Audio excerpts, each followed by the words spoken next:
We start, as I said, with our first high-level roundtable, and we are going to be talking about, it's called the EU Industry Leading the Way to Success. And our guests are going to be answering a question, a fundamental question, is the future?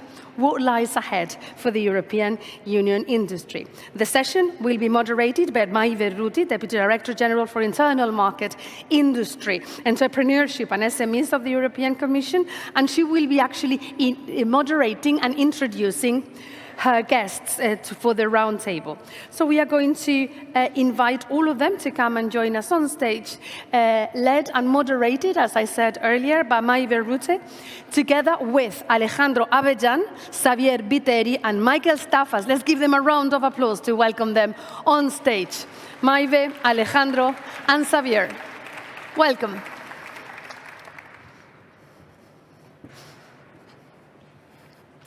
Thank you very much.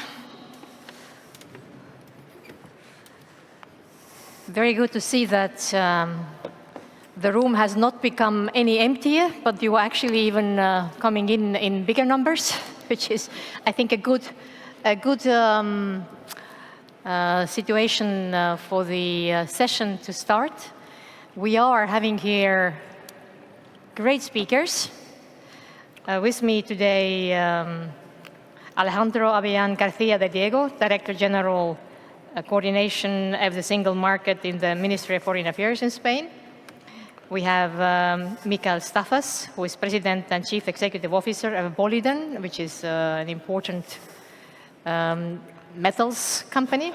And then, of course, Xavier Viteri, Global Chief Executive Officer of Iberdrola Renewables, which I believe would be familiar also to many of the participants. But before we kick off, let me say a few words as a way of introduction and setting the scene for this session.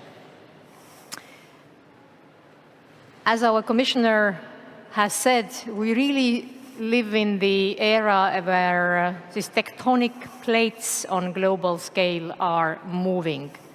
And what he has in mind, of course, is that the global competition in the global markets is becoming more fierce, and also the race for the clean tech technologies, both developing these clean tech technologies as well as occupying the market for these clean tech technologies, is really becoming more serious.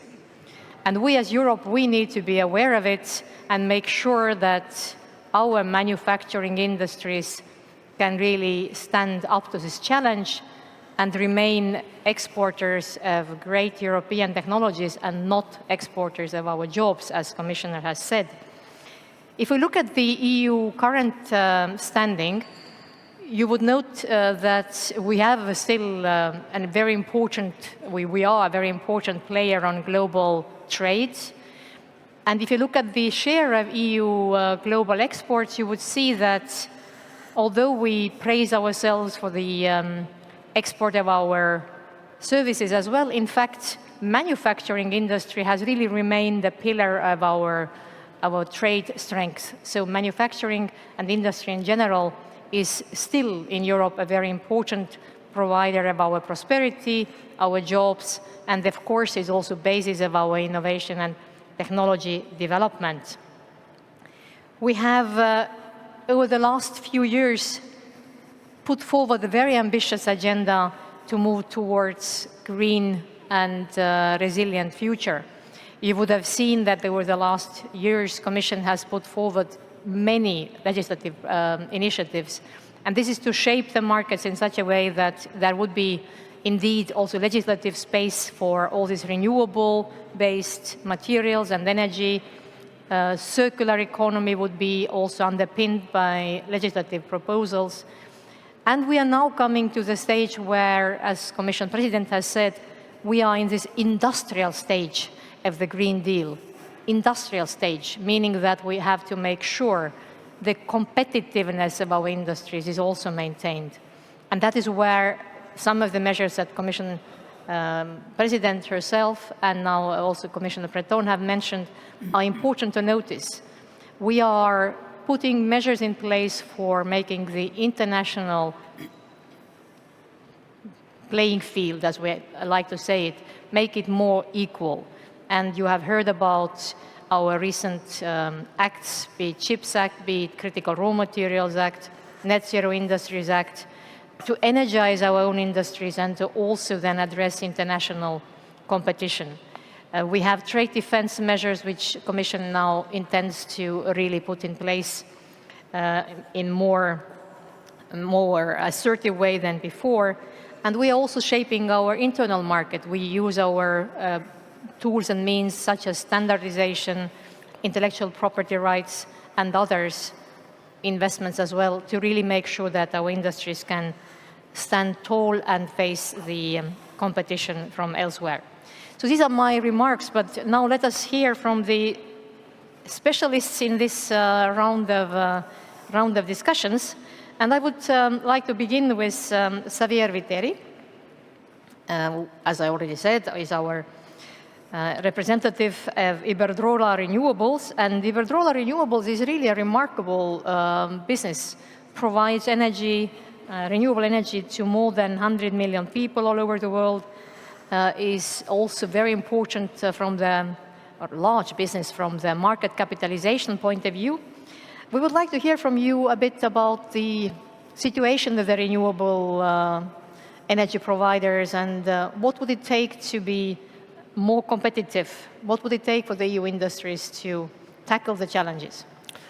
Thank you very much, Director General. Thank you very much for inviting me to this very important event. And I think it's a great opportunity to have these industry days here in Malaga this year. I think all of you will know that, or maybe know that Iberdrola is a global player. Nevertheless, our commitment with Europe, and especially with the Europe industry, is quite well known. I think that the promotion of the industry that is around, let's say, our activities actually is part of our DNA, clearly. It's true that we have invested massively during the last year in renewable. Actually, this has been a big transformation of our company. But what is true is that we have also been able, through this activity, to create, let's say, quite a high value chain in the industry of our suppliers. I think more than or nearly 30 years ago, when we started delivering wind onshore, we started being part and supporting some manufacturers of wind turbines. More recently, when we have entered into the offshore business, we have been able to enter in supporting, let's say, new activities, for example, here in Andalusia, with the possibility of doing with Navantia substations for different parts. It was additional introduction of this activity, clearly.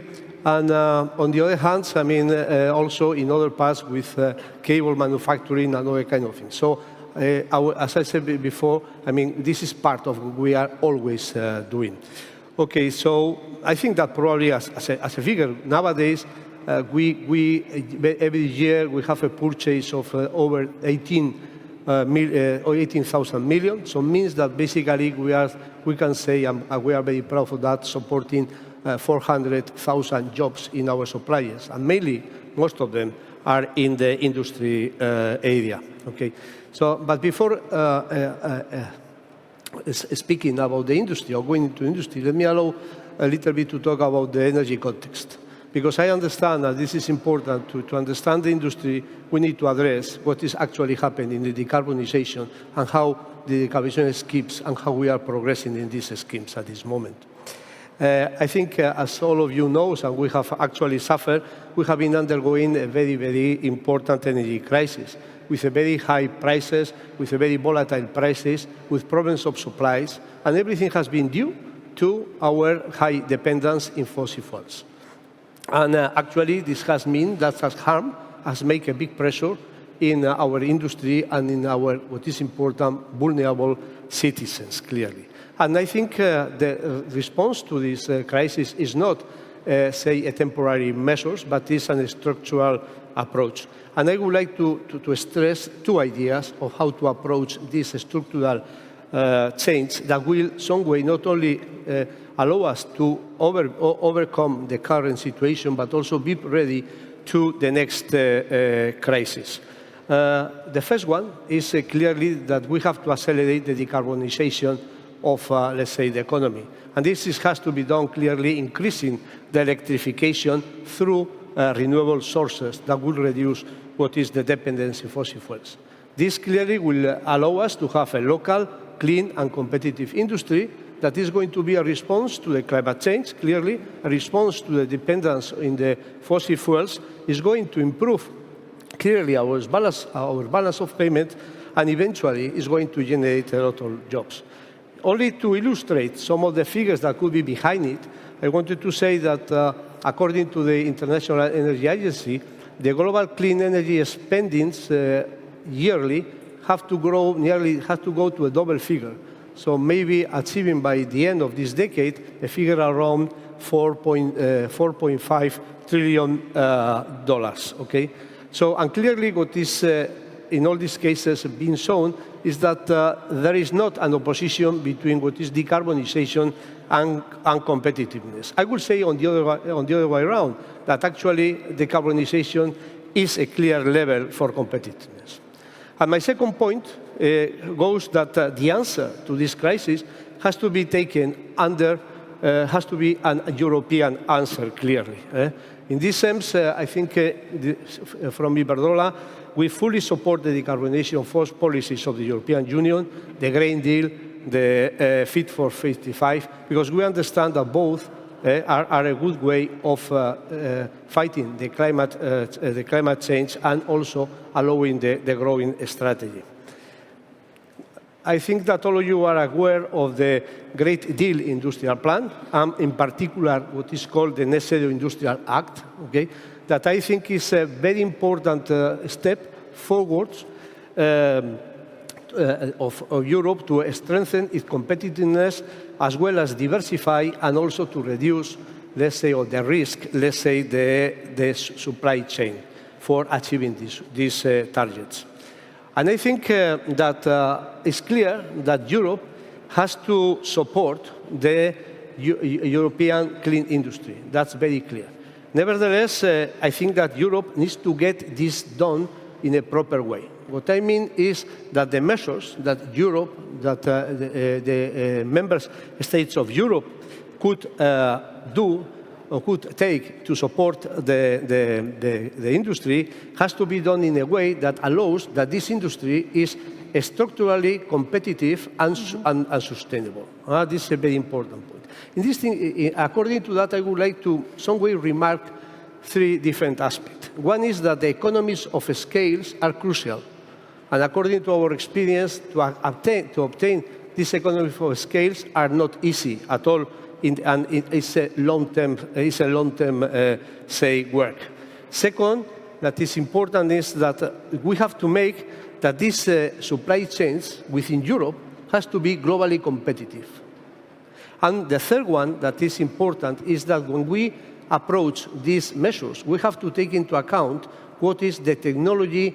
We have to do a technology approach. I mean, that we cannot apply the same measure for all the technologies, because the different technologies have a different value added in its change, and also the starting point is completely different. What I mean is that we have to support, but we cannot put out of view that actually we have a very high targets of delivering renewables and renewables by the 2030. So we have to make both things that are compatible.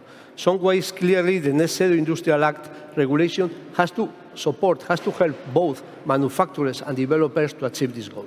And also having something that is very important, and I would like to remark several times today in my intervention, is that eventually we have to get that the power price, the electricity price is competitive, that not all this effort that we are doing to support an industry is going to increase the cost of the power for our industry and for our clients.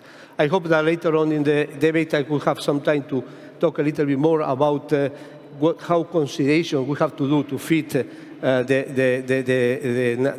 Net Zero Industrial Act in the Green Deal. But just as I started in the second point, what is important for the single market that I think you mentioned in the presentation today is, to have the energy union. Energy union means standardization and harmonization of permitting and other standards, means also to have a common fiscal rules, and it's important these fiscal rules are based in polluters paid, and eventually also that we have to take into account that in order to deliver as many megawatts and many, say, renewables, we have to reinforce our grid. Actually, I think that these are the important things that we have to take into consideration, and maybe later I can elaborate a little bit more about some of these points. Thank you. Thanks a lot, Javier, and really important points you make. I think the maybe additional element to mention is, of course, that the need for lowering energy price is fully recognized at national levels, at the European level, and on one hand, indeed, acceleration of deployment of renewable energies is seen as one solution or part of solution, but that's not all. And colleagues in the relevant departments are, of course, also looking at the market-related issues and so on.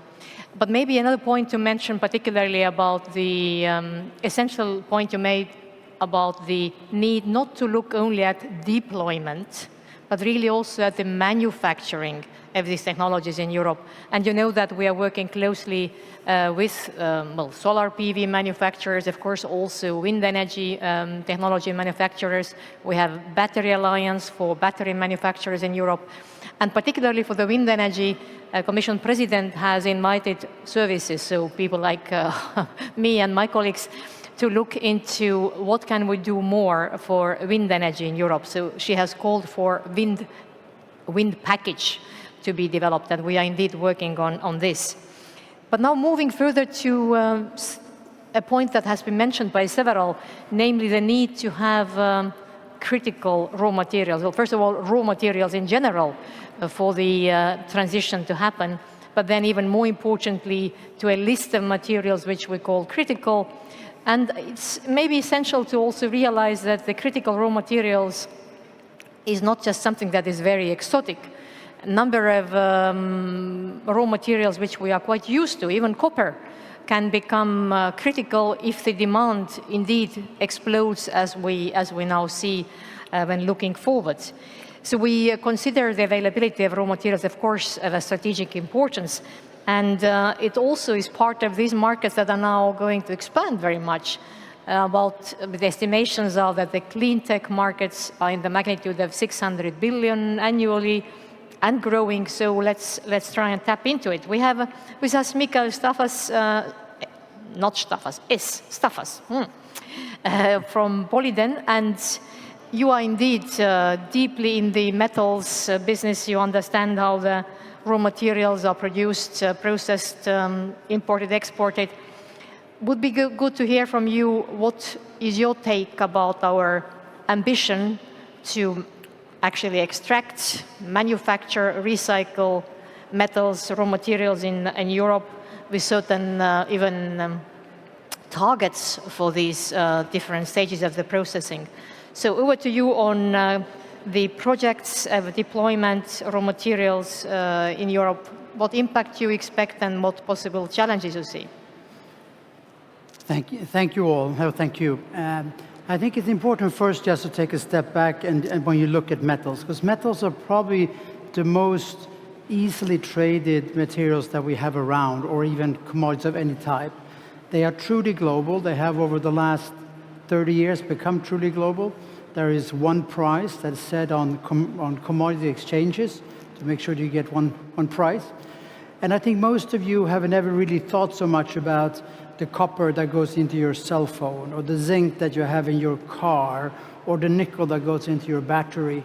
What exactly does it, where does it come from? What does it look like? To you, it's a metal that's gone into a product, and it's been supplied from somewhere. Maybe you feel that there's been some checks and balances, or maybe there hasn't been too much child labor that's gone into it, but that's about where it has historically ended.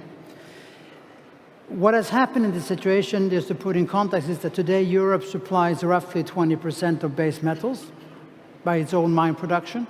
Roughly 80% comes from imports. You could argue that that was, for a long time, not a problem. We have lived with that situation for a while. It hasn't come very fast. It's been moving on us gradually. So we've been getting less and less of our own supply. And it was never, I think, by many considered to be a big problem. I think what has happened more recently is that it has been perceived to be more and more a problem, because if they do not become available, you have a big problem. And they're very difficult to substitute away from metals when you're doing lots of the high-tech industry that moves on afterwards if you don't have these materials. I think that's an important part. I think that's the background of why we have the Critical Raw Material Act.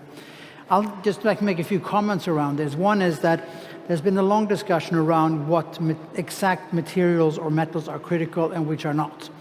I think that's actually a pretty stupid discussion to have, because the question is, what is critical today might not be critical tomorrow, and what is not critical today might be very critical tomorrow. I'll just take the example, as many of you know, about magnesium, that suddenly during COVID became a big problem.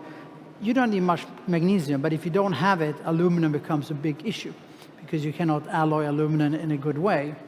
And suddenly you didn't have any magnesium, and it became a big problem. And I think nobody thought about it before, and now we have magnesium in again, and now maybe people are not thinking so much about it. And I think there are many cases like this that we have seen, and many more that we can see.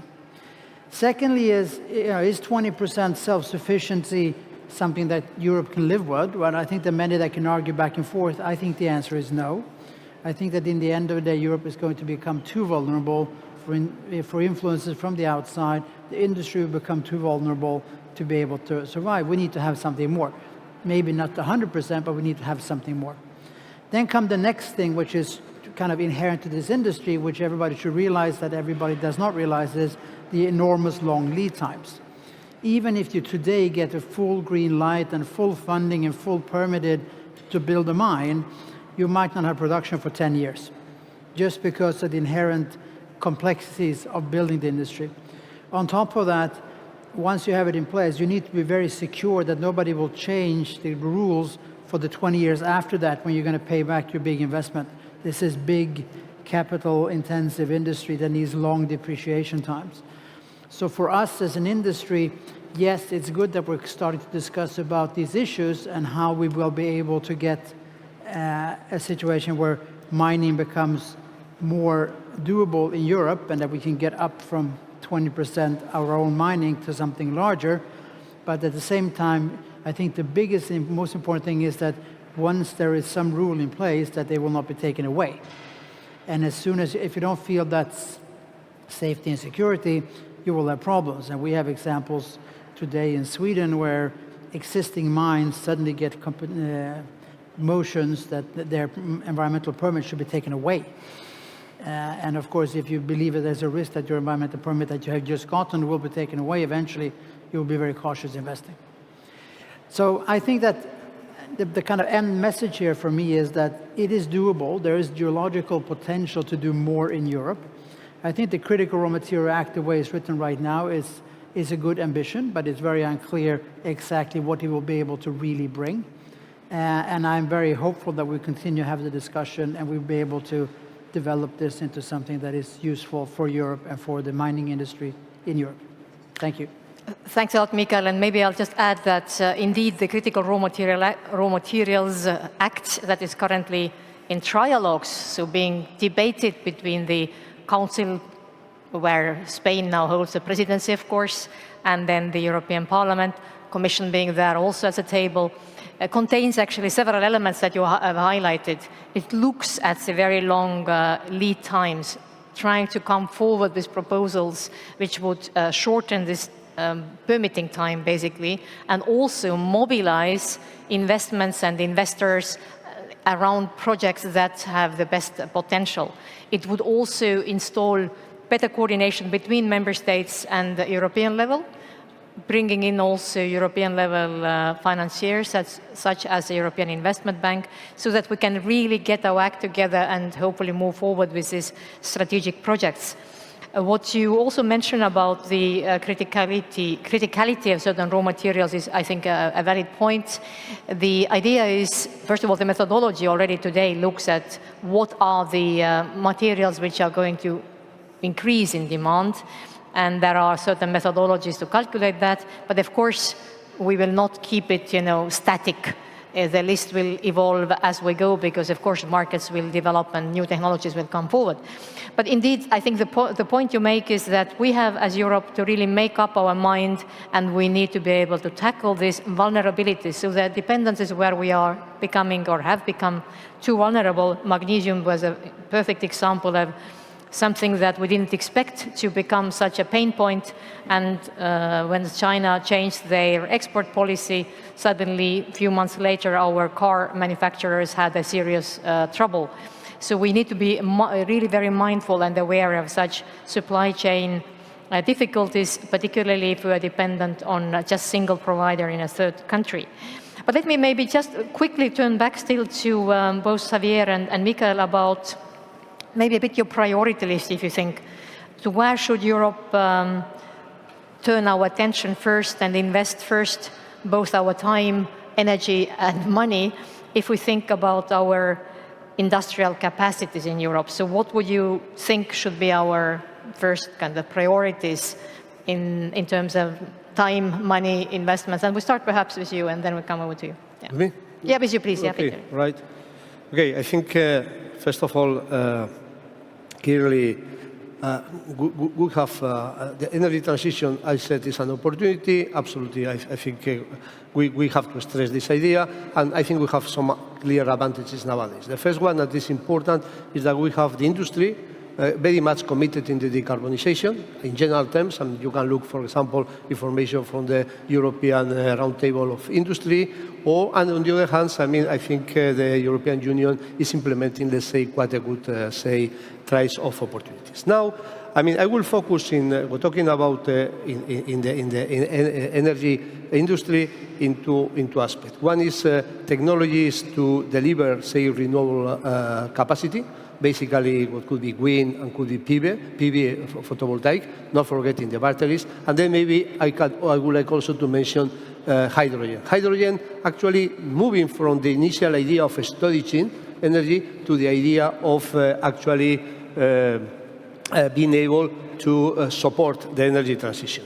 Going back to the ideas of wind and solar, I would like to put some figures into the table. The first one is that in order to achieve the 45 renewable target by 2030, it's necessary to achieve figures over 500 gigawatts. 500 gigawatts is a big amount of PV plus nearly 600 gigawatts of wind. All right? So this means that probably in Europe, we should be forced in what are the coming years to deploy something like more than 40 gigawatts per year of wind, more than 50 gigawatts of PV per plant, okay?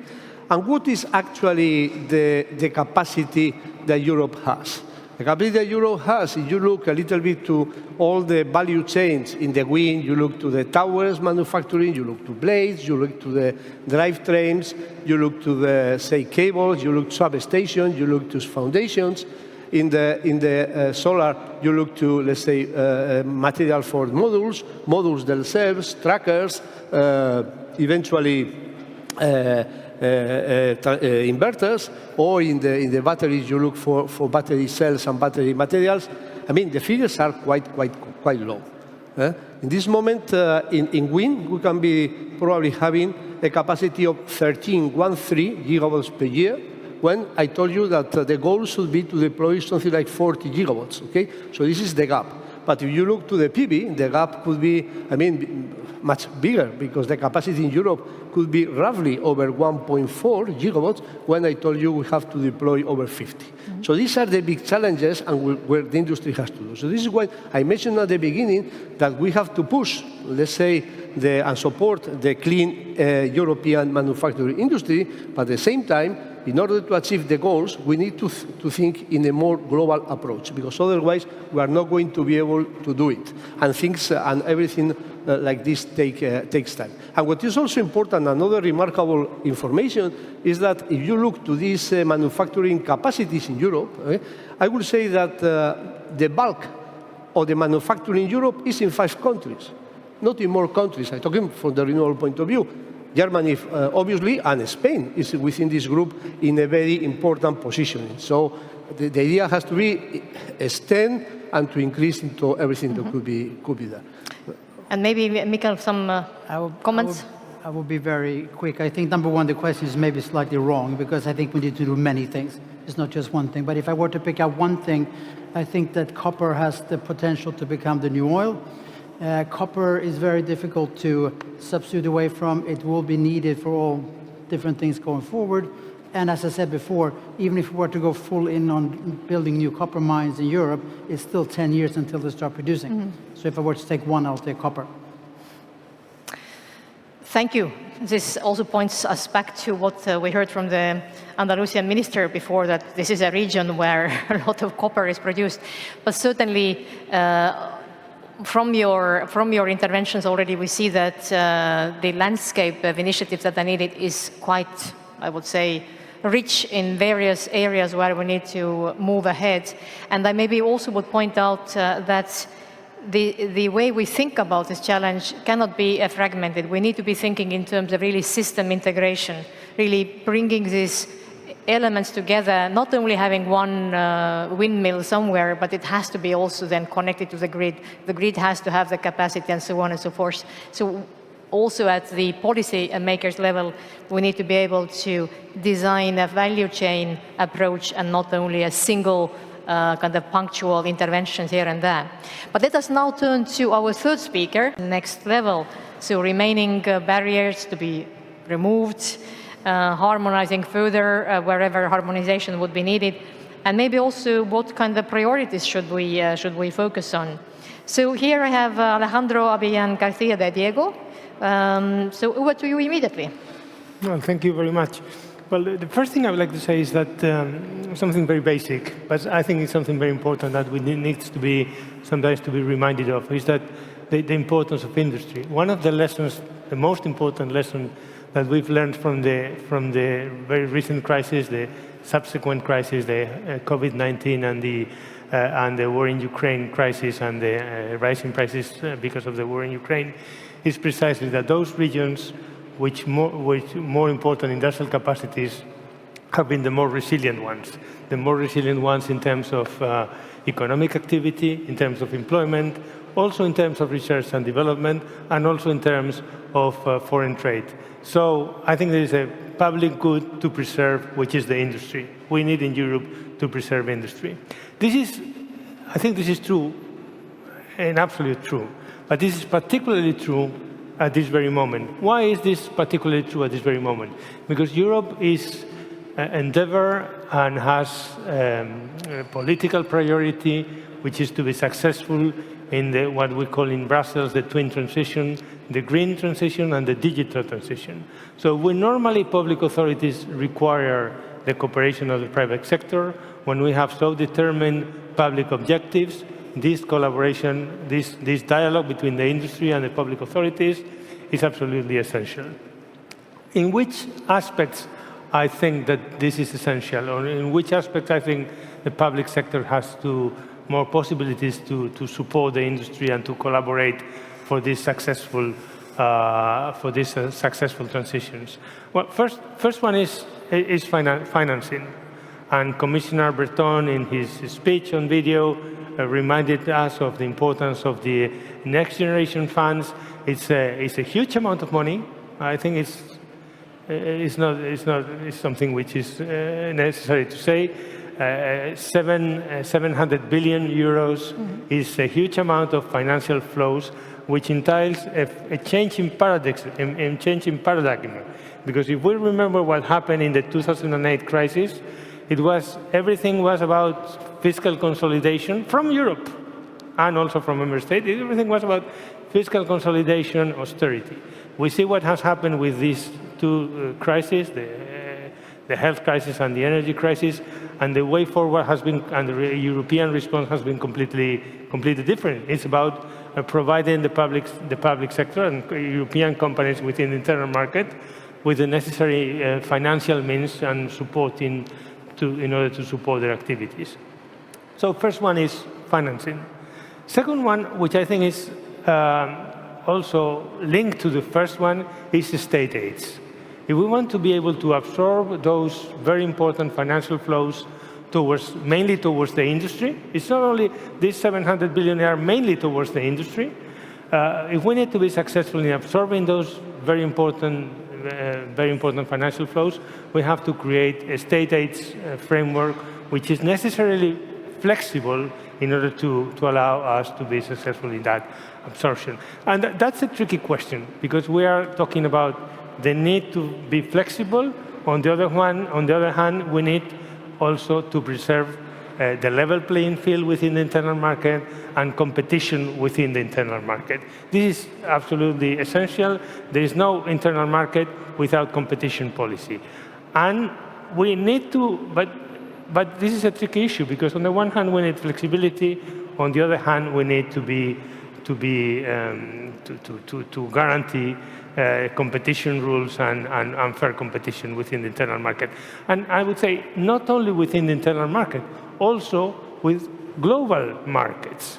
Because the problem is that companies here in Europe, in the internal market, they are competing in the internal market, but they are competing with companies that come sell their products, and they come from other jurisdictions, which do also have their framework for state aid. So this is a very important, and I think it's a strategic debate on how do we combine flexibility and absorption of the important public funds on the one hand, and competition policy and fair trade within the internal market and within global markets.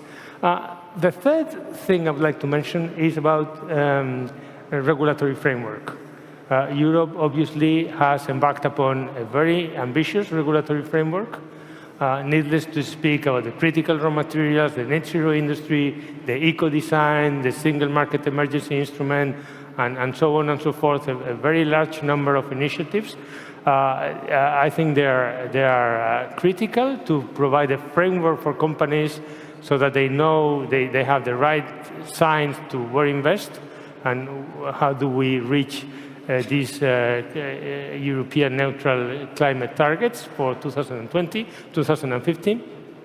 At the same time, I think it's critical that we have, from Europe, from Brussels, dialogue with companies, because this regulatory framework has a very important impact on companies. Companies such as Iberdrola or other companies which are in the renewables, or which are going to be, I think they're going to be important actors of the future market of green economy, but other companies that have to adapt their manufacturing processes, and that has a cost. And that has to be done in dialogue. I think this is an important, something I would like to insist upon. We need dialogue with companies, we need a smooth transition, because those companies provide products, they provide employment, and they provide prosperity. And we cannot be successful if we do not do that with dialogue with the different companies. And my final point, which is very much related to what I've just said, is better regulation. We used to speak in Europe a lot about better regulation. Now we don't speak so much about better regulation, but I think it's really important that we, when we are launching towards the society, towards the market, towards the companies, towards the investors, all these huge number of legislative initiatives, that we do it in a way that is in dialogue and taking into account the different interests at stake. I think that's a very important idea that we have to work upon in Europe and in member states. Thank you, Alejandro, and thank you very much for bringing our discussion very nicely together from the angle that the industries are not living somehow in vacuum. They all are within our single market if they're placed here, and with then their eyes either to markets within EU or towards global markets, or for both. And maybe as a wrap-up of this session, let me maybe highlight a few points that I believe will be also discussed and taken forward in the other sessions today. What you are bringing up, Alejandro, is I think few of the elements which are really critically important for the industry policy and single market policy as we go ahead. The first one around this regulatory framework. I think for the people here, it's not a novelty that many new pieces of legislation come from Brussels or are being now still worked on. But we haven't yet really felt their impact on the single market. Several of these pieces of legislation are going to shape the product policy and, let's say, overall manufacturing industries in Europe in such a way that it should actually give more opportunities for businesses in Europe which are sustainable, which procure in sustainable way, which take care of the social standards. So we have quite a range of policies that are either just very freshly through the trialogues or coming now. Maybe I mention eco-design for sustainable products, which is in trialogues currently. We have battery regulation. We have construction products for also for sustainability angle. So there are several things that are going to shape and I think will give further opportunities for European businesses. Then we need to look into what you said also about the competition policy in single market. It's very important that we keep competition, but it's also important that we don't hinder investments when the investments are really possible and needed. And this debate, I think, should not be kind of this strange dilemma of, yes, we need competition and therefore you cannot invest. We sometimes hear that there is this contradiction, but it should not be a contradiction. We should be looking at the investments in one member state or in one region as a positive thing, because this investment will bring us closer to the renewable energy basis, to renewable and circular economy, and should also give positive spillovers to the neighboring regions and neighboring countries. We need to be, of course, mindful that it would be essential to also have supply chains either within Europe or in the neighborhood so that more of the positive spillover would indeed be placed in Europe. And funding, indeed, financing in general, be it from public or private, is going to be or is an essential part of the picture. We are going to discuss it also throughout the days here. We, from Commission side, have made our state aid framework more flexible, and we certainly look forward to the EIB and the national promotional banks to also step up their funding in the important value chains that are the value chains of future. Let me thank all the panelists here. Thank also to you, participants here, and I believe our time is over. Thank you for listening.